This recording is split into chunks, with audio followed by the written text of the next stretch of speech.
Group 1 2021 question paper. ஏற்கனவே நம்ம polity பார்த்தோம். பாலிட்டியில் 26 கொஸ்டின் கேட்டிருந்தாங்கன்னு பார்த்தோம் இல்லையா? இதில் வந்து பார்த்தோம்னா யூனிட் 8 நம்ம பார்க்குறோம். யூனிட் 8ல் 44 கொஸ்டின் வந்து கேட்டிருக்காங்க 2021. இதுக்கு அடுத்து 2022 நடந்த குரூப் 1லையும் நமக்கு வந்து 35 கொஸ்டின் வந்து யூனிட் 8லேருந்து கேட்டாங்க. ஸோ இப்போ யூனிட் 8 அப்படிங்கிறதா மேஜர் ஷேர் எடுக்கக்கூடிய ஒரு போர்ஷன். இதை நம்ம தரவாக இருந்தோம்னா கண்டிப்பாக நம்ம வந்து கிளியர் பண்ணிடலாம். இதில் 2 பார்ட் இருக்குது. ஒன்று என்னென்னா ஹிஸ்ட்ரி பார்ட்டு, இன்னொன்று வந்து லிட்ரேச்சர் பார்ட்டு. ரெண்டுமே தமிழ்நாடை பற்றினது. தமிழ்நாடு தான் இதோட அப்ஜெக்டிவ், ரைட்டா? இப்போ இதில் முதல் கேள்வி பாருங்கள். முதல் கேள்வி பொறுத்த வரைக்கும் சிஎன் அண்ணாதுரை அப்படிங்கிறது டாப்பிக்கில் எக்ஸ்பிளிசிட்டாக இருக்கக்கூடியது. பெரியார், அண்ணாதுரை அவங்க 2 பேருமே இருக்கும். நீதி கட்சி, திராவிட இயக்கம் அந்த வரலாறுல வர்றாங்க. Which of the following statement regarding அறிஞர் அண்ணா இஸ் ஆர் கரெக்ட் அப்படின்னு சரியானது எதுன்னு கேட்டிருக்காங்க. இப்போ இது சரியானது எது அப்படின்னு தெரியறதுக்கு முன்னாடி தவறானது எது அப்படின்னு தெரிஞ்சுக்கோங்க. முடியரசு என்னும் தமிழ் வார இதழ் தொடர்பான பணிகள் ஈடுபட்டார். அது குடியரசு. ஏன்னா அவர் பெரியார் இருந்தார். பெரியாருடைய குடியரசில் அவர் எழுதிட்டு இருந்தார். விடுதலை பத்திரிகையினுடைய ஆசிரியராக அவர் இருந்திருக்காரு. நீதி பத்திரிகையின் துணை ஆசிரியராக இருந்திருக்காரு. அப்போது சி தப்பு, ஏ மற்றும் பி ரைட்டு. அப்போ இதுக்கு ஆன்சர் வந்து பி அப்படின்னு சொல்லி நம்ம ஆன்சர் பண்ணிடலாம். இது அண்ணாதுரை பற்றி படிச்சிருந்தோம்னா ஒரு ஈஸியான கேள்வி தான் நமக்கு. அடுத்த கேள்வி பாருங்கள். இது ரொம்ப ஈஸியான கேள்வி. 1944 நடைபெற்ற டேஷ் மாநாட்டில் நீதி கட்சி திராவிடர் கழகமாக மாறியது அப்படிங்கிறாங்க. 1936 அண்ணாதுரை வந்து பார்த்தோம்னா நீதி கட்சியில் சேர்ந்திருப்பார், ரைட்டா? அப்போது இந்த 37 ராஜகோபாலாச்சாரி தமிழ்நாட்டில் முதலமைச்சராக பதவி ஏற்பார். அப்போது தமிழ்நாட்டில் இந்தி கட்டாயமாக்கப்படுகிறது. இது கட்டாய கல்வி. அப்போ இந்தி கட்டாயமாக்கப்பட்டோன்னா இந்தி எதிர்ப்பு போராட்டத்தில் பெரியார் அரெஸ்ட் பண்ணுறாங்க. 37 அவர் உள்ளே போகிறார். 38 ஜெயிலுக்குள்ளேருந்தே பெரியார் வந்து நீதி கட்சியினுடைய தலைவராக தேர்ந்தெடுக்கப்படுகிறார். நீதி கட்சியினுடைய தலைவராக பெரியார் இருக்கும்பொழுது 1944 அறிஞர் அண்ணா வந்து என்ன பண்ணுறாரு அப்படின்னா நீதி கட்சியினுடைய பெயரை ஜஸ்டிஸ் பார்ட்டி அப்படின்னு இருக்கிற அந்த பெயரை வந்து என்னன்னா திராவிடர் கழகம் அப்படின்னு பெயர் மாத்துறாரு, ரைட்டா? இந்த நீதி கட்சியினுடைய மூளையாக செயல்பட்டவர் அண்ணாதுரை அப்படின்னு யார் சொன்னார்னா வரதராஜலு அப்படிங்கிறவர் வந்து அண்ணாதுரை வந்து சொல்லியிருக்காரு. அப்போ அண்ணாதுரை தான் இதுக்கு முக்கியமான காரணமாக இருந்தார். மாநாடு நடைபெற்ற இடம் சேலம் மாநாடு. அடுத்து வந்து பார்த்தோம்னா சாகித்ய அகாடமி விருது பெற்ற நூல்கள் வந்து கேட்டிருக்காங்க. வண்ணதாசன் பார்த்தோம்னா ஒரு சிறு இசை அப்படிங்கிற புத்தகம் வந்து வண்ணதாசனுடையது. இன்குலாப் எழுதுனது பார்த்தோம்னா காந்தன் நாட்கள். ராமகிருஷ்ணன் வந்து பார்த்தோம்னா சஞ்சாரம். சோ தர்மன் வந்து சூழ். அப்போ சாகித்ய அகாடமி விருதுகள் நம்ம படிச்சிருந்தோம்னா இது ஈஸியாக நம்ம ஆன்சர் பண்ணியிருப்போம். இது ஒரு ஈஸியான கேள்வி தான் அந்த டைமில் 2021. அடுத்தது பாருங்கள். அடுத்தது ஸ்கூல் புக்லேயே நமக்கு இருக்கக்கூடிய ஒரு கொஷின் தான் அது. இவ்விடம் மதுரையிலிருந்து தென்கிழக்கு திசையில் 12 கிலோமீட்டர் தொலைவில் அமைந்துள்ளது. தமிழகத்தில் வைகை ஆற்றங்கரையில் சங்ககால நகர நாகரிகம் அமைந்திருந்தது பற்றிய உண்மையை பறைசாற்றுகிறது. ஆராய்ச்சியாளரும் ஓய்வு பெற்ற அரசு அதிகாரியுமான திரு ஆர் பாலகிருஷ்ணன் ஒடிசா கேடரில் வந்து பணியாற்றியவர். இவர் வந்து சிந்து சமவெளி நாகரிகம் திராவிட நாகரிகம் அப்படிங்கிற கருத்தை கொண்டவர். கிட்டத்தட்ட 400க்கும் மேற்பட்ட ஊர்கள் நம்ம தமிழ்நாடு தமிழ் பெயர்கள்லாம் ஆப்கானிஸ்தான் பாகிஸ்தான் பக்கத்தில் இருக்குது அப்படிங்கிற ஆய்வு வந்து இவர் தான் வந்து கண்டுபிடிச்சு சொல்லியிருக்காரு. இப்போ இது எந்த இடம்? ஏன்னா சின்ன கேள்வி தான் அது. ஆனால் பெருசாக ஒரு பேராகிராஃபை கொடுத்துருக்காங்க பார்த்தீங்களா? ஏன்னா டைம் கன்சியூமிங். நம்மளால 200 கேள்வியுமே வாசிச்சு பார்க்க முடியாது. ஒரு 180 தான் பார்க்க முடியும். அதுக்காக தான் ஒரு கொஸ்டின் ஒரு பக்கத்துக்கு இருக்கிற மாதிரி வச்சுருந்தாங்க. இப்போ இதுக்கான ஆன்சர் என்னன்னு பார்த்தோம்னா கீழடி, சரியா?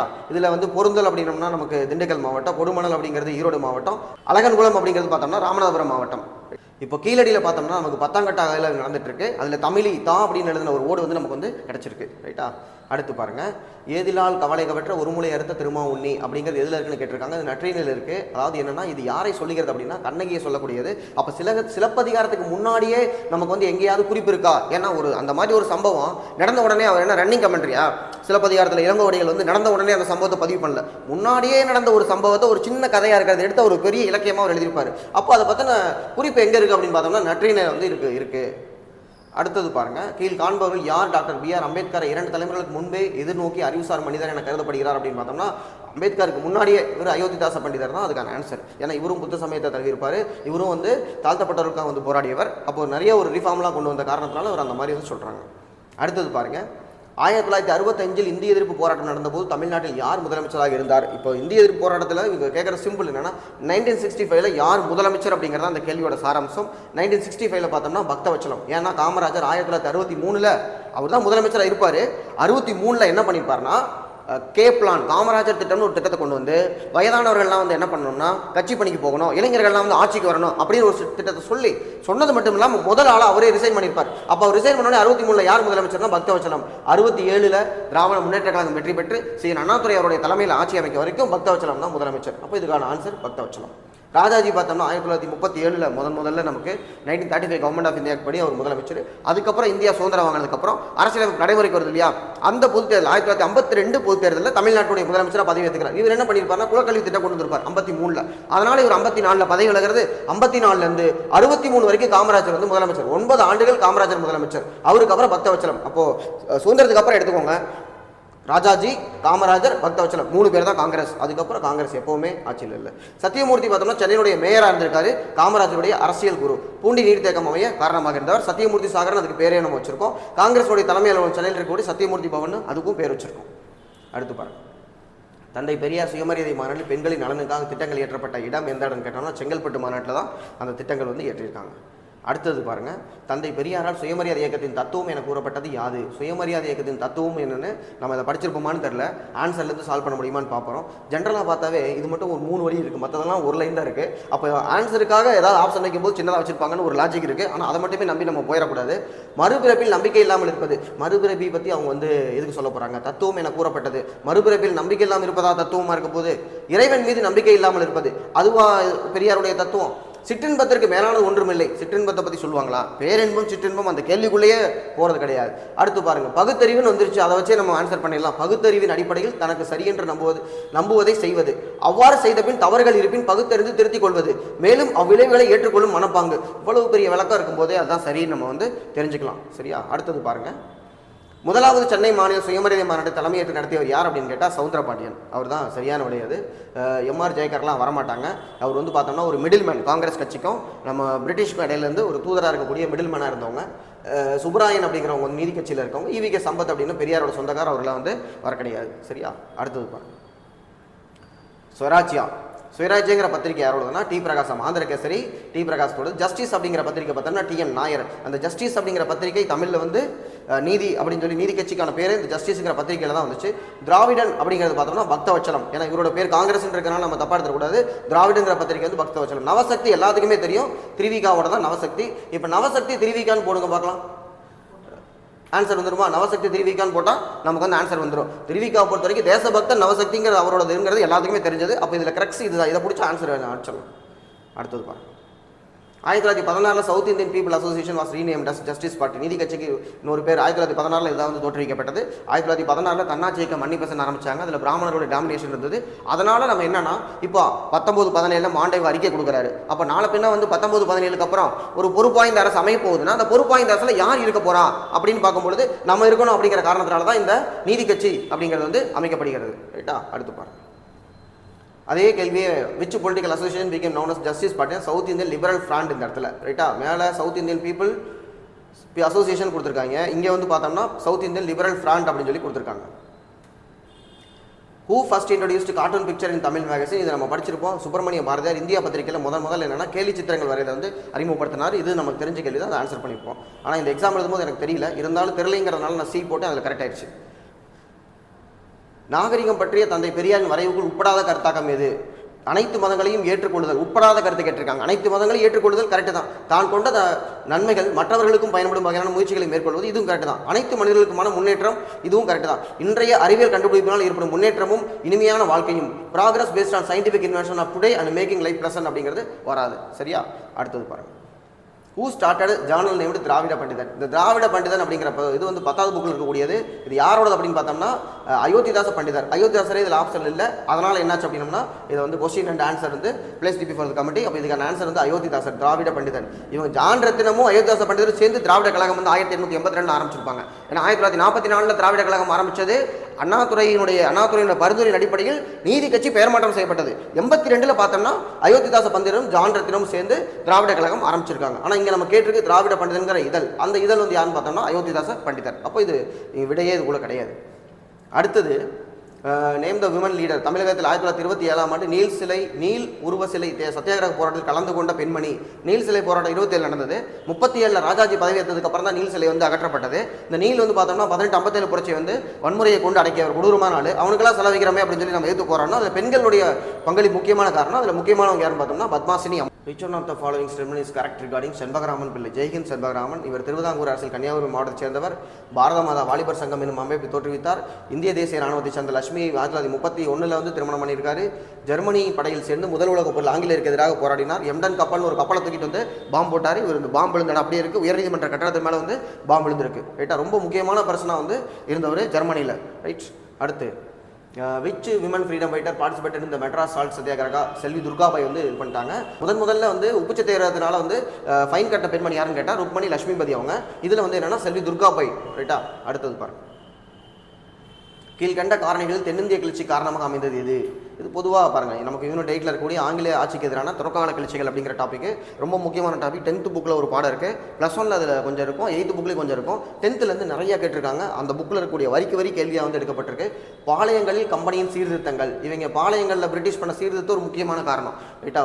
கம்பெனி பொருளாதார சுரண்டல் மற்றும் அதிகப்படியான வரி விதிப்பு, வரியை வந்து 25% வந்து அதிகப்படுத்தியிருக்காங்க. அது ஒரு முக்கியமான காரணம். 1798 ஏற்பட்ட பஞ்சம். இந்த பஞ்சத்தினால தான் நம்மளால் யாருனாலேனா வீரபாண்டிய கட்டபொம்மனால வரி கட்ட முடியல. அதனால தான் ஜாக்சன் வந்து என்னன்னா நான் படை அனுப்புறேன் அப்படின்னு சொல்லி குதிச்சான். அவசரப்படாத பேச்சுவார்த்தை நடத்தும் போது அவன் என்ன நான் படையோட போலான்றதேன், நீங்கள் பேச்சுவார்த்தை நடத்த சொன்னீங்கன்னு சொல்லி கட்டபொம்மனை 3 மணி நேரம் வந்து நிற்க வச்சே பேசுனதுனால அவர் கோவம் வந்துச்சு. அதுக்கப்புறம் அந்த சண்டையில் தான் வந்து அவர் சண்டை போட சண்டை போட அதுக்கப்புறம் 1799 கையத்தாரில் கட்டபொம்மன் வந்து தூக்கில் போட்டுருவாங்க. அப்போது கம்பெனி நடத்தி அடிக்கடியான போர்கள். இவன் போர்கள்லாம் நம்மளுடைய நிறைய காசு தேவைப்படுச்சுன்னா நம்மள்ட்ட வந்து என்னென்னா வரி வசூல் அதிகப்படுத்துவான். அது ஒரு முக்கியமான காரணமாக இருந்திருக்கு. அடுத்து திருக்குறள் நிறைய கேள்வி திருக்குறள் வந்திருக்கும். டேஷ் டேஷ் டேஷ் இம்மூன்றும் நீங்கான் நிலநாள்பவருக்கு. அப்போ இறைமாட்சியில் ஒரு அரசனுக்கு வந்து என்ன வேணும்? 3 ரொம்ப முக்கியமானது. தூங்காமை, கல்வி, துணிவுடைமை. ஒரு அரசன் வந்து என்னன்னா காலம் தாழ்த்தக்கூடாது. தூங்காமைனா தூங்காமல் இருக்கிறது இல்லை, 24 மணி நேரம் முடிச்சுட்டு இருக்க முடியுமா? தூங்காமைனா காலம் தாழ்த்தாம வேலை பார்க்கணும். இன்னொன்று கல்வி இருக்கணும். படிச்சிருந்தா தான் என்னன்னா கரெக்டாக வந்து அரசன் வந்து தன்னுடைய வேலையை வந்து பார்க்க முடியும். துணிவு அப்படின்னா துணிஞ்சு முடிவெடுக்கணும், பயந்துட்டே இருக்கக்கூடாது. எப்போதெல்லாம் வெள்ளைக்குடிக்கு வேலை வரும்னு சொல்லி புலிகேசி மாதிரி வந்துருக்கூடாது. துணிவான ஒரு அரசனாக இருக்கணும். ரைட்டா. அடுத்தது பலகற்றும் அறிவிலாதார் என வள்ளுவர் யாரை சுட்டுகிறார்? படிச்சிருந்தா மட்டும் பத்தாது தம்பி, ஏட்டு சுரக்காய் கறிக்கு உதவாது அப்படிங்கிற மாதிரி என்ன பண்ணணும்? உலகத்தோடு ஒத்து நடக்காதவரை வள்ளுவர் வந்து அறிவில்லாதவர் அப்படிங்கிறாரு. நீ படிச்சிருந்தேன்னா என்ன பண்ணணும்னா ப்ராக்டிக்கல் நாலேஜ் வேணும் அப்படிங்கிறது வள்ளுவருடைய கருத்து. உலகத்தோடு ஒத்து நடக்காதவர் என்ன சொல்றாரு? இந்த கற்றார் அவையில் பேச அஞ்சுகிறவர். இவருக்கு வந்து என்ன சொல்றாரு அப்படின்னா, ஒரு மலர் இருக்கு, அந்த மலர் வந்து நல்லா அழகா இருக்கு, ஆனா வாசம் இல்லை, வாசம் இல்லாத மலர் அப்படின்னு சொல்லியிருப்பாரு. போர்க்களத்துக்கு செல்ல அஞ்சுகிறவர். போர்க்களத்துக்கு போக மறுக்கிறவன் கையில் வேல் ஒரு கத்தி என்ன மாதிரி, அதே மாதிரி தான் நீ வந்து ஒரு அவையில் பேச தரலைன்னா உனக்கு வந்து படிப்பு தேவையில்லை அப்படின்னு சொல்லிடுவார். செல்வந்தர் அதுக்கு ஒன்றும் இல்லை. அடுத்தது பாருங்கள், டேஷ் 4 உடையானாம் வேந்தர் கோழி. ஒரு அரசன், இது இறைமாச்சிலேருந்தே கேட்டிருக்கு, ஒரு அரசன் வந்து என்னன்னா 4 இருந்தால் வேந்தர்களுக்கெல்லாம் ஒளின்னு சொல்லுவாங்களா. சாதாரணமாக இருக்கிறத விட என்னன்னா கொடை, கருணை, நீதி, தளர்ந்த குடிகளை காத்தல், இது 4மே இருந்தான்னா அரசர்களுக்கெல்லாம் ஒரு அரசர், ஒரு மாபெரும் அரசர், அசோகர் மாதிரி ஒரு உயர்ந்த அரசர் வந்து நம்ம வந்து சொல்லலாம். உலகத்தில் இருக்கக்கூடிய எத்தனையோ அரசர்கள் இருக்கும்போது நட்சத்திரம் மாதிரி சொல்லிக்கிறாரு அப்படின்னு ஹெச்ஜி வேல்ஸ் வந்து அசோகரை சொல்லியிருக்காரு. அப்படிப்பட்ட ஒரு அரசர் தான் நம்ம வந்து என்ன வள்ளுவர் வந்து சொல்லியிருக்காரு. இந்த மாதிரி 4மே இருக்கணும் அப்படிங்கிறதுனால அரசனுடைய பணிகள் இப்போ தமிழ்நாடு அரசு நம்ம வெப்சைட்டில் போட்டிருப்போம். இயற்றல், ஈட்டல், காத்தல், காத்த வகுத்தல், இது அரசனுடைய கடமை. அடுத்தது பாருங்க, வஞ்சமனத்தான் படிற்றொழுக்கம் பூதங்கள் 5 அகத்தே நகும். வஞ்ச மனசு வந்து மனசுக்குள்ளே எவ்வளோ வஞ்சனை இருக்குது, பயங்கர கெட்டவனாக இருக்கான். ஆனால் வெளியில் பார்த்தோம்னா நல்லா குளிச்சு முழுகி பட்டையெல்லாம் அடிச்சுட்டு பயங்கர பக்திமான் மாதிரி வெளியில் தெரியிறான்னு வச்சுக்கோங்க.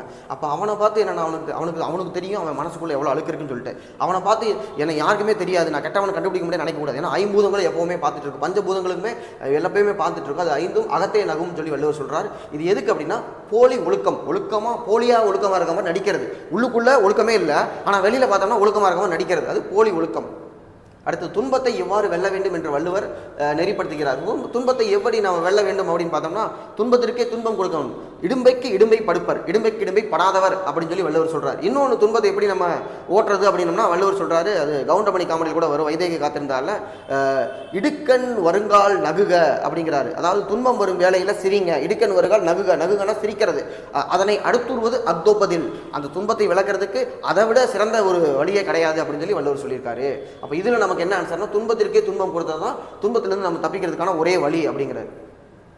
அடுத்தது தானம் தவம் 2 தங்கா வயனுலகம் வானம் வழங்காது. வானத்திலிருந்து மழை பெய்யலைன்னா விளைச்சல் இருக்காது, நமக்கே சாப்பாடு இருக்காது. அப்புறம் எங்க நம்ம தவம் பண்ணுறது தானம் பண்ணுறது? அப்போ தானம் தவம் 2 தங்கா வயனுலகம். ரைட்டா? அதுதான் இந்த பி தான் வந்து இதுக்கான ஆன்சர். அடுத்தது பாருங்க, அறம் போலும் கூர்மையரேனும் மரம் போல்வர் என்று வள்ளுவரால் குறிப்பிடப்படுவர் யார்? அறம்னா வந்து என்னன்னா அந்த ரம்பம்னு ஒரு கருவி சொல்கிறாங்க, அது ரொம்ப ஷார்ப்பாக இருக்கும். இப்போவுமே நம்ம அறிவாளிகள் என்ன சொல்கிறோம், இது ரொம்ப பயங்கரமான ஷார்ப்பு, கற்பூர புத்தி, டப்புன்னு பிடிச்சிக்கிறாப்புல அப்படின்னு நம்ம சொல்கிறோம்ல. அப்போ வள்ளுவர்கிட்டையும் அந்த மாதிரி ஆட்களை கொண்டு போயிருக்காங்க. வள்ளுவர் சொல்லியிருக்காரு, அப்பா நீ அறம் போல நீ ரொம்ப ஷார்ப்பாக இருக்க, ஆனாலும் அறம் மாதிரி நீ ஷார்ப்பான புத்திசாலியாக இருந்தால் மட்டும் பத்தாது, எப்படி இருக்கணும்னா மக்கட்பண்பு மனித பண்போட அன்பானவனாகவும் பண்பானவனாகவும் இருக்கணும் அப்படின்னு வள்ளுவர் சொல்கிறாரு. அப்போ அறம் போலும் கூர்மையரேனும் மரம் போல்வர், மரம் மாதிரி அப்படியே நிற்கிற ஒரு ஆள் தான் எப்போ நீ மக்கட்பண்பு இல்லாமல் இருந்தால், அப்போ மக்கட்பண்பு இல்லாதவர் அப்படிங்கிறது தான் இதுக்கான ஆன்சர். அடுத்தது பாருங்க, பயில்தோறும் பண்புடையாளர் தொடர்பு எதை போன்றது என வள்ளுவர் திருவள்ளுவர் வந்து சொல்லுகிறார் அப்படிங்கிறாங்க. அதாவது பயில்தோறும் பண்புடையாளர்னா நவில்தோறும் நூல் நயம் போலும். ஒரு நல்ல நூல் நமக்கு படிக்க படிக்க படிக்க படிக்க இன்பத்தை தரும். அதுதான் வள்ளுவர் கல்வியில் தொட்டனை தூரும் மணற்கேணி மாந்தர்த்தம் கட்டணை தூரும் அறிவு. மணற்கேணியை தோண்ட தோண்ட தோண்ட தோண்ட எப்படி தண்ணி வருமோ அது மாதிரி நமக்கு படிக்க படிக்க படிக்க படிக்க படிக்க தான் நமக்கு என்ன வரும், அறிவு வரும். இங்கே வந்து அப்படிப்பட்ட ஒரு நல்ல நண்பனுடைய தொடர்பை சொல்றாரு. நல்ல நண்பனுடைய தொடர்பு எப்படி இருக்கும்னா பழக பழக பழக பழக இனிமையா இருக்கும் அப்படிங்கிறார். அது வந்து வளர்ப்பிலை போல் வளரும் அப்படிம்பார். கெட்டவனுடைய நட்பு தேய்பிரை போல் தேஞ்சு போகும் அப்படின்னு சொல்லி வள்ளுவர் வந்து சொல்லியிருப்பாரு. அப்போ நவிழ்தோறும் நூல் நயம் போலும், படிக்க படிக்க இன்பம் தரக்கூடிய நூலை போலதான் ஒரு நல்ல நண்பன் அப்படின்னு வள்ளுவர் வந்து நட்புக்கு இலக்கணமா ஒன்று வைக்கிறார். அடுத்தது பாரு, முகநக நட்பது நட்பன்று நெஞ்சத்து அகநக நட்பதே நட்பு. முகத்தளவில் நட்பு இருக்கக்கூடாது, பார்க்க சிரிக்க என்ன வச்சு நல்லா இருக்கியா அதோடு இருக்கக்கூடாது. மனசளவில் நண்பனுக்கு என்ன பண்ணணும் அப்படின்னு சொல்லி நம்ம நண்பனை மனசளவில் வச்சிருக்கணும். அடுத்தது காட்டும் பளிங்கும் போல் நெஞ்சம் கடுத்தது காட்டும் முகம் அப்படிங்கிறாரு. ஒரு பளிங்கு தான் அந்த காலத்தில் கண்ணாடியை பளிங்குன்னு வச்சிருக்காங்க. கண்ணாடியில் பார்த்தா நம்ம மூஞ்சி தெரியுது, மூஞ்சியை வந்து நம்ம கண்ணாடி காட்டுற மாதிரி தான் எப்படின்னா மனசில் இருக்கிறத முகம் காட்டிடுமா, ரைட்டா. அடுத்தது காட்டும் பளிங்கு போல் நெஞ்சம் கடுத்தது. இன்னொன்று சொல்லுவார், ஓப்பினும் காயினும் தான் முந்திரும். சந்தோஷமாக இருந்தாலும் சரி இல்லை வருத்தமாக இருந்தாலும் சரி மனசு நினைக்கும் போதே முகம் முந்திட்டு போய் சொல்லி கொடுத்துருமா, மூஞ்சியை பார்த்தாவே தெரியுது அப்படின்னு சொல்லி நம்ம சொல்கிறோம்ல. அதுதான் கிளைஞரை நீட்டி அளப்பதோர் கோல் அப்படிங்கிற ஆப்ஷனுக்கு என்ன பார்த்தோம்னா வள்ளுவர் சொல்கிறாரு, ஒரு நண்பனை நம்ம அளந்து பார்க்க முடியுமா, யார் நமக்கு வேண்டியவங்க வேண்டாதவங்க அளந்து பார்க்க முடியுமா அப்படின்னு கேட்டால் அதுக்கு ஒரு ஸ்கேல் இருக்குப்பான்னு வள்ளுவர் சொல்கிறாரு. உனக்கு எப்போ துன்பம் வருகிறதோ அப்போ அந்த துன்பத்தில் யார் கூட இருக்காங்களோ அவன் தான் நண்பன். யார் துன்பத்தில் விட்டுட்டு போகிறானோ அவன் நமக்கு நண்பனே கிடையாது. அது வரைக்கும் நம்மகிட்ட போலியா நடிச்சிருக்கான் அப்படின்னு சொல்லி வள்ளுவர் சொல்கிறாரு. அதுக்கு என்ன சொல்கிறாரு, கேட்டிலும் உண்டோர் உறுதி. உனக்கே கேடு வந்துருச்சு, பாவம் கஷ்டப்படுற, ஆனால் கவலைப்படாத, இதில் ஒரு நல்ல விஷயம் இருக்குது, யார் வேண்டியவன் யார் வேண்டாதவன்னு கண்டிப்பாக நம்ம கண்டுபிடிச்சிடலாம் அப்படின்னு சொல்லக்கூடியதான் இதுக்கான விளக்கம். அடுத்தது பாருங்கள், சமய நடுநிலை பண்பு கொண்டது திருக்குறள். நமக்கு அந்த 6 டாப்பிக்கில் சமயச்சார்பின்மை அப்படிங்கிறது ஒரு டாப்பிக்கு. அன்றாட வாழ்வில் திருக்குறள் சமயச்சார்பின்மைன்னு இருக்கிறது. அந்த சமய நடுநிலைமைக்கு என்ன சொல்லியிருக்காங்கன்னா, எல்லா சமயத்திலும் இது எம்நூல் என்று கூறும் சிறப்பு பெற்றதால் சமணர்களும் வள்ளுவர் எங்காளுங்கிறாங்க, பௌத்தர்களும் வள்ளுவர் எங்காளுங்கிறாங்க, வைணவத்திலையும் சொல்கிறாங்க, அப்புறம் சைவத்திலையும் சொல்கிறாங்க. எல்லாருமே வந்து வள்ளுவர் எங்கால் அப்படின்னு சொன்னால் அப்போ எல்லா சமயத்துக்கும் பொதுமையான கருத்துக்கள் வள்ளுவர்கிட்ட இருக்குங்கிறதுனால தான் அது சொல்கிறாங்க. கடவுள் உண்டு என்பவர் மட்டுமின்றி இல்லை என்பவர் உவந்து இருக்கும் சிறப்பு பெற்றதால் தெய்வத்தான் ஆகாதனினும் முயற்சி தன் மெய்வர்த்த கூலி தரும் வள்ளுவர் சொல்கிறார்ல. கடவுளாலேயே முடியலன்னா கூட உன்னுடைய முயற்சிக்கு பலன் கிடைக்கும்னு வள்ளுவர் சொல்கிறதுனால அப்போ என்னன்னா கடவுளை மறுக்கிறவர்கள் அதை வந்து ஏற்றுக்கிறாங்க. இனம் சாதி சமயம் வகுப்பு எல்லாவற்றிற்கும் அப்பாற்பட்டது திருக்குறள். தமிழில் எழுதப்பட்டாலும் தமிழர்களுக்காக எழுதப்பட்டதல்ல, தமிழ் ஜாதிக்காக எழுதப்பட்டதல்ல, தமிழ் மதத்துக்காக எழுதப்பட்டதல்ல, தமிழ் நிலத்துக்காக எழுதப்பட்டதல்ல. அதனால தான் என்ன சொல்கிறோம், திருக்குறளை உலக பொதுமறைன்னு சொல்கிறோம். அது எல்லா நாட்டவருக்கும் பொருந்தும். உதாரணத்துக்கு கொண்டு பாருங்க, கற்க கசடர. வள்ளுவர் எதை படிக்கணும்னு சொன்னாரா, கற்க கசடரன்னு சொன்னார், படிக்கிறத தெளிவாக படின்னு சொன்னார். இப்படி பொதுமையான கருத்துக்கள் இருக்கக்கூடியதான் திருக்குறள். மனித இனத்திற்கு பொதுவான ஒழுக்கமும் அறிவும் அறிவுறுத்தப்படுவதால் அப்போ இதில் இருக்கக்கூடியது அனைத்துமே சரி அப்படிங்கிறதான் விடை. Who is the author of the novel Manal Veedu? மணல் வீடு யார் அப்படின்னு பார்த்தோம்னா அனுத்தமா, அவங்க எழுதுனதான் மணல் வீடு. அடுத்தது பாருங்கள், பெண் எழுத்தாளர்களை பார்த்தா நமக்கு தெரிஞ்சிடும். அடுத்து மேலாண்மை பொன்னுச்சாமி சாகித்ய அகாடமி பரிசு பெற்ற நூல் எது அப்படின்னு சொல்லி கேட்டிருக்காங்க. இது ஒரு பழைய கேள்வி. நான் ப்ரிப்பேர் பண்ணும்போது 2010 நாங்கள் அதை மனப்பாடம் பண்ணி வச்சுருந்தோம். அதுக்கு என்னென்னா ஒரு கோடுவேர்டு வச்சு ஞாபகம் வச்சுருந்தோம். பொண்ணுக்கு பூ கொடுக்கணும், மின்சாரப்பூ பொன்னுச்சாமி அப்படின்னு சொல்லி ஞாபகம் வச்சுருந்தோம். பொண்ணுக்கு பூ கொடுக்கணும், மின்சாரப்பூ பொண்ணு, மேலாண்மை பொன்னுச்சாமி. கல்மரம் பார்த்தோம்னா திலகவதி. ஆகாயத்துக்கு அடுத்த வீடு மூமேத்தா. அப்பாவின் சிநேகிதர் அப்படிங்கிறது பார்த்தோம்னா அசோகர். அப்பானாவே சோகம், அப்பாவோட சிநேகிதர்னா அதை விட சோகம். அதனால் வந்து அப்பாவின் சிநேகிதர் அப்படின்னு சொல்லி அசோகமித்திரன் அப்படின்னு சொல்லி நம்ம ஞாபகம் வச்சுருந்தோம். அடுத்தது பாருங்கள், who wrote the poem that has this as the opening lines? அன்பு சிவம் இரண்டென்ப அறிவிலார். அன்பு சிவம் ரெண்டுமே வேற வேற கிடையாது. அறிவில்லாத வந்து அப்படி சொல்லுவான். அன்பே சிவம் அப்படின்னு சொல்லி சொல்கிறது யாருடையது பார்த்தோம்னா திருமூலர். திருமூலர் தான் வந்து சொல்லியிருக்காரு. அடுத்தது பாருங்கள், அடுத்து தமிழர்களின் இசைச்சிறப்பினை எடுத்துரைக்கும் காப்பியம் எது அப்படின்னு கேட்டிருக்காங்க. இதில் நமக்கு என்னன்னா இசைச்சிறப்பு எதுன்னு நம்ம படிச்சிருக்க மாட்டோம், ஆனால் சிலப்பதிகாரம் நம்மளால சொல்ல முடியும். ஏன்னா அங்கே குன்ற குறைவி இருக்கும், ஆய்ச்சியர் குறைவி இருக்கும், நெல் குத்தும் போது பாடுற வெள்ளைப்பாட்டு இருக்கும், அனைத்து வகையான இசைச்சிறப்பு. இன்னொன்று மாதவியை டான்ஸ் ஆட வச்சிருப்பாங்க, அவங்க ஆயக்கலை 64 கட்டுறவங்களா இருப்பாங்க. அந்த மாதிரியான ஒரு சிறப்புகள் இந்திரவிழா நடைபெற்றதை பற்றி சொல்லுவாங்க. தமிழர்களின் இசை சிறப்பினை எடுத்துரைக்கும் காப்பியம் எதுன்னு கேட்டிருக்காங்க. இப்போ நமக்கு அது என்னன்னு தெரிஞ்சிருக்காது, ஆனால் சிலப்பதிகாரம் நம்மளால கெஸ் பண்ணி பண்ண முடியும். எப்படின்னா சிலப்பதிகாரத்தில் பார்த்தோம்னா குன்ற குறவி இருக்கும், அதுக்கப்புறம் நமக்கு ஆய்ச்சியர் குறவி இருக்கும், அப்புறம் நெல் குத்தும் போது பாடுற வெள்ளைப்பாட்டு. சங்க காலத்தில் என்னெல்லாம் இசை இருந்ததோ அது எல்லாத்தையுமே நம்ம சில இளங்கோவடிகள் என்ன பண்ணியிருப்பாருன்னா ரெக்கார்ட் பண்ணியிருப்பார். இந்த மாதிரியான இதெல்லாம் இருக்குன்னு சொல்லி அந்த கதையில் அப்படியே கோர்ஸில் நம்ம எப்படி இப்போ ஒரு படத்தில் மசாலா வைக்கிற மாதிரி ஒரு சாங் அங்கங்கே வச்சு விடுறோம் இல்லையா, அது மாதிரி சிலப்பதிகாரத்து நெடுகளை அந்தந்த இடத்துல ஒரு இசை இருக்கிற மாதிரி அவர் பண்ணியிருப்பார். அதனால தான் அது என்ன சொல்கிறோம், இசை சிறப்பினை எடுத்து உரைக்கிறது சிலப்பதிகாரம் சொல்லி சொல்லியிருக்கோம். ரைட்டா? அடுத்தது பாருங்கள், இதெல்லாம் நான் ஸ்கூல் படிக்கும்போது படித்தது, அன்றைக்கி ஞாபகம் வந்துச்சு. மனத்தால் சிவனுக்கு கோயில் கட்டிய நாயன்மார் யார் அப்படின்னா பூசலார் என்ன பண்ணியிருக்காரா, மனசில் கோயில் கட்டியிருக்காரு. ஒரு மன்னர் கற்கோயில் கட்டியிருப்பார். அந்த கற்கோயிலுக்கு ஒரு பூஜை அதெல்லாம் ஏற்பாடு பண்ணி கும்பாபிஷேகம் அதெல்லாம் பண்ணுறது பிளான் பண்ணி வச்சிருக்கும்போது இறைவன் கனவுல முடியாதுப்பா, நான் வேற ஒருத்தர் உங்கள் ஊரில் கோயில் கட்டியிருக்கான், அந்த கோயிலுக்கு தான் நான் போக போகிறேன் அப்படின்னோடனே மன்னருக்கு ஷாக் ஆகி போச்சு. நமக்கு தெரியாமல் நம்ம தான் இந்த ஊரில் மன்னர், யாரா கோயில் கட்டினது அப்படி சொல்லி பேரை வேற சொல்லியிருக்கு, பூசலார்னு சொல்லியிருக்கு. உடனே மன்னர் ஆள் அனுப்பிச்சுடுறாரு, போய் பூசலார்னு ஒருத்தர் கோயில் கட்டியிருக்காராமா, அந்த கோயில் நான் கட்டின கோயிலோட பெரிய கோயிலா, நீங்க போய் பார்த்துட்டு வாங்க அப்படின்னு சொல்லி திருவெல்லாம் தேடி இருக்காங்க. யார் பூசலார் தேடும்போது பூசலார் சொன்னோடனே நீங்க தான், நான் தான் பூசலார் அப்படின்னு இருக்காரு. நீ என்னமோ பெருசா கோயில் கட்டியிருக்கியாமா, மன்னரோட கோயிலுக்கே கடவுள் போக மாட்டாரா, உங்க கோயிலுக்கு தான் வருவாரா, அந்த கோயில் எங்க இருக்கு நாங்க பார்க்கணும்னு.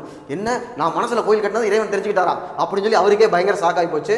அப்போ மனசு நம்மகிட்ட பொருள் இருக்கா இல்லையாங்கிறது முக்கியம் இல்லை, நம்முடைய எண்ணம் வலிமையா இருந்தா போதும், அதுக்கான அங்கீகாரம் கண்டிப்பா கிடைக்கும் அப்படிங்கிறதுக்கான உதாரணம் தான் பூசலார். இன்னொருத்தர் பாருங்க, கண்ணப்ப நாயனார். இறைவனுக்கு ஒரு கண்ணை வெட்டி அப்பி வச்சவர் இன்னொரு கண்ணை எடுத்து அப்ப போனாரு, அப்பா இறைவன் தடுத்தால் கொண்டிருக்காரு. ரைட்டா? சம்பந்தர் பார்த்தோம்னா குழந்தையா இருக்கும் போதே உமையம்மையிடம் பால் இருந்தியவர். அப்போ திருஞான சம்பந்தர் பார்த்தோம்னா திராவிட சிசு என்று அழைக்கப்படுகிறார். ரைட்டா?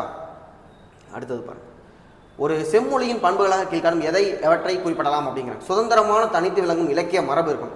இப்போ செம்மொழின்னு சொன்னோம்னா தமிழ் மொழி எந்த ஒரு பிற மொழி கலப்பும் இல்லாமல் சுதந்திரமாக தனித்து இயங்கும். தமிழ் மொழியில் இருக்கக்கூடிய தெலுங்கு சொல்ல எடுத்துருங்க, இல்லை மலையாள சொல்ல எடுத்துருங்க, எந்த சொல்ல வேணாலும் எடுத்துருங்க, ஆங்கில சொல்ல எல்லாம் எடுத்துட்டு கூட நம்மளால தமிழை தனித்து பேச முடியும். அப்போ அது ஒரு முக்கியமான காரணம், தனித்து இயங்கும் தன்மை.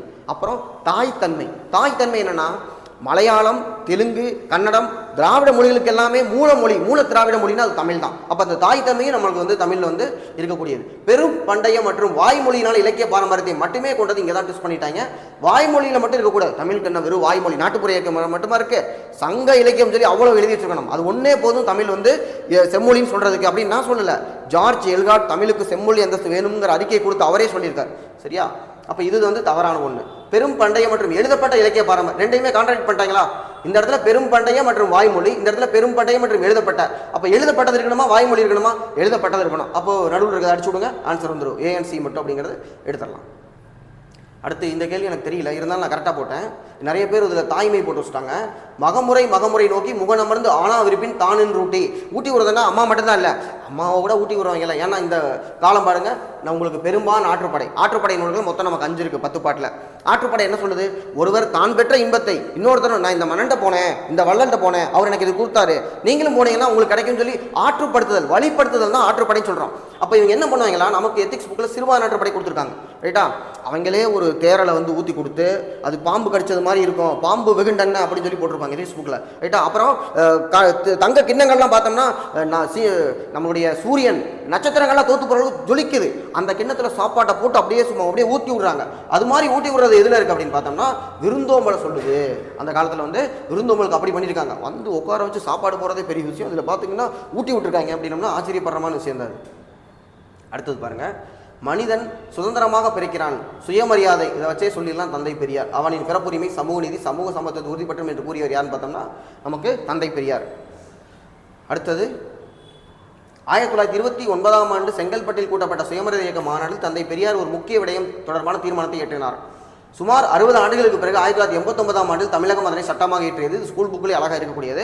1989 என்ன பண்ணாங்கன்னா பெண்களுக்கு சொத்துரிமை கொடுக்கப்பட்டது, குடும்ப சொத்தில் பெண்ணுக்கு சம உரிமை கொடுக்கப்பட்டது, மகனுக்கும் மகனின் குழந்தைக்கும் சொத்தில் உள்ளது போல் மகளுக்கும் மகளின் குழந்தைகளுக்கும் சொத்தில் உரிமை உள்ளது அப்படிங்கிறத கொண்டு வந்தாங்க. இதுதான் அதுக்கான விடை.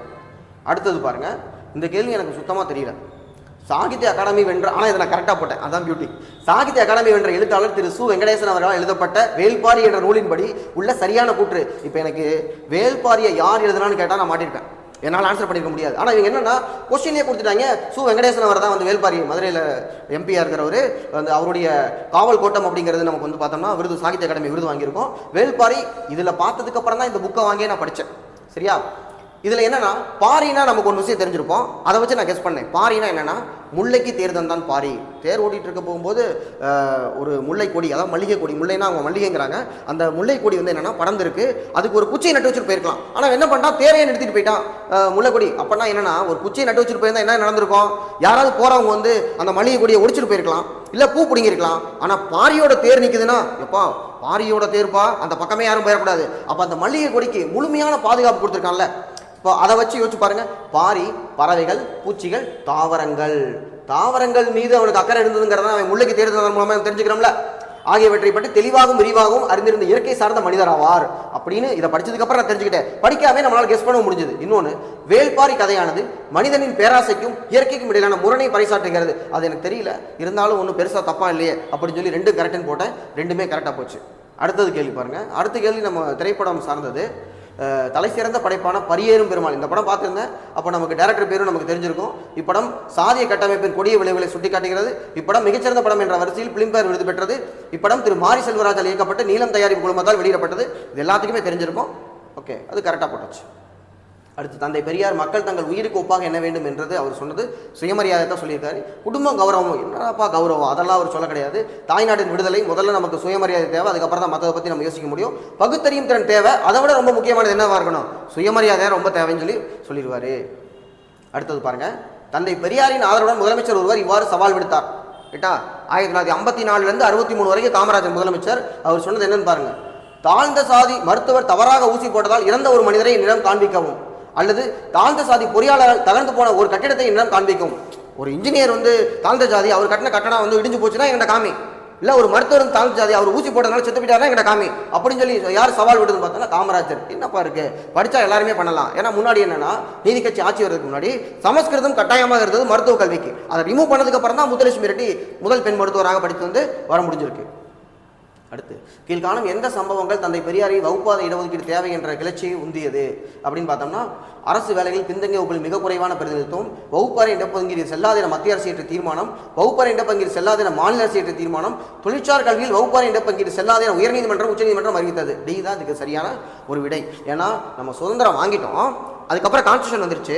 கான்ஸ்டியூஷனுக்கு முன்னாடியே தமிழ்நாட்டில் இடஒதுக்கீடு கொடுத்தாச்சு 1921 நீதி கட்சி இருக்கும் போதே. இப்போ இவங்க என்ன சொல்றாங்கன்னா, இடஒதுக்கீடு அரசியலமைப்பின்படி SC/STக்கு மட்டும்தான் இருக்குது, பேக்வர்டு கிளாஸ்க்கு இல்ல அப்படின்னு சொல்றாங்க. அப்போ செண்பகம் துரைராஜன் ஒரு கேஸ் போகுது. அந்த வழக்கில் என்னன்னா ஆமா கொடுக்கக்கூடாது அப்படிங்கிறாங்க. உயர்நீதிமன்றமும் சொல்லுது, உச்சநீதிமன்றம் சொல்லுது. அப்புறம் இந்த பிரச்சனையை தீர்க்கிறதுக்காக தான் காமராஜர் நேருட்ட பேசி முதல் சட்டத்திட்டத்தை கொண்டு வந்து அதை வந்து சால்வ் பண்ணாங்க. பெரியார் அதுக்கு வந்து போராட்டத்தில் இறங்கினார். அதுதான் கேட்டிருக்காங்க. ஆப்ஷன் டி இருக்கு. அடுத்து பாருங்க. இது 10th புக்கில் அப்படியே இருக்கக்கூடியது, அப்படியே கட் காப்பி பேஸ்ட் வச்சிருக்காங்க. இந்த கொஸ்டின், சாதி வரிசையில் ஒதுக்கப்பட்டவர்களும் அவர் செய்த தன்னலமற்ற சமூக சேவைக்காக ராவ் பகதூர், ராவ் சாஹிப், திவான் பகதூர், இந்த பட்டமெல்லாம் எந்தெந்த வருஷங்கிறது தனித்தனியாக கேட்டிருக்காங்க. அடுத்து, ஜிவிஎஸ் சரித சுருக்கம் ஆரம்பகால சுயசீர் ஒன்றாகும் 1939 அவர் எழுதினார், புக்லேயே இருக்கும். அவர் ஆதி திராவிட மகாஜன சபையை நிறுவினார். அந்த 39 திருப்பி போட 93 1893 ஆதி திராவிட மகாஜன சபை வந்து அவர் நிறுவியிருப்பார். இப்படி நம்ம படிச்சிருப்போம். யார் வரும்னு பார்த்தோம்னா ரெட்டைமலை சீனிவாசன். சரியா? இப்போ நம்ம வந்து 2021 பாலிட்டி கொஸ்டின்ஸ் பார்த்துருக்கோம். 2021 யூனிட் 8 கொஸ்டின்ஸ் வந்து பார்த்துருக்கோம். அதிகமாக 44 கேள்வி யூனிட் 8ல், 26 கேள்வி நமக்கு எதில் கேட்டிருக்காங்க அப்படின்னு பார்த்தோம்னா பாலிட்டியில். இது ரெண்டையும் சேர்த்திங்கன்னா எவ்வளோ? 70. கட் ஆஃப் எவ்வளோ இருக்குது? 130. கிட்டத்தட்ட பாதிக்கு மேலே இதுலேயே நமக்கு வந்து 50% மேலே இந்த 2 டாப்பிக்லேயே நமக்கு கவர் ஆகிடுது. அப்போ யூனிட் 8 பாலிட்டி, இதோட இந்தியன் நேஷனல் மூவ்மெண்ட், இதோட history and culture of India, இது 4 மட்டும் படித்தோம்னாவே போதும். குரூப் 1 வந்து நம்ம வந்து ஈஸியாக வந்து தூக்கிடலாம். சரியா? ஆனால் நம்ம இங்கே சாய்ஸ் சொல்லக்கூடாது. நம்ம என்ன பண்ணணும்னா எல்லா டாப்பிக்குமே என்ன நீங்கள் ஏற்கனவே படிச்சிருக்கீங்களோ அதை மட்டும் ரிவைஸ் பண்ணிட்டு போங்க. கொஸ்டின் மட்டுமே இந்த மாதிரி மாற்றி போட்டு கேட்பாங்க. அதுக்கு நம்ம தெளிவான மனசோட போனால் போதும். இன்னொன்று, பதட்டப்படாமல் நிதானமாக ஆன்சர் பண்ணோம்னா குரூப் 1 நமக்கானது. அடுத்த வீடியோவில் பார்க்கலாம். தேங்க்யூ.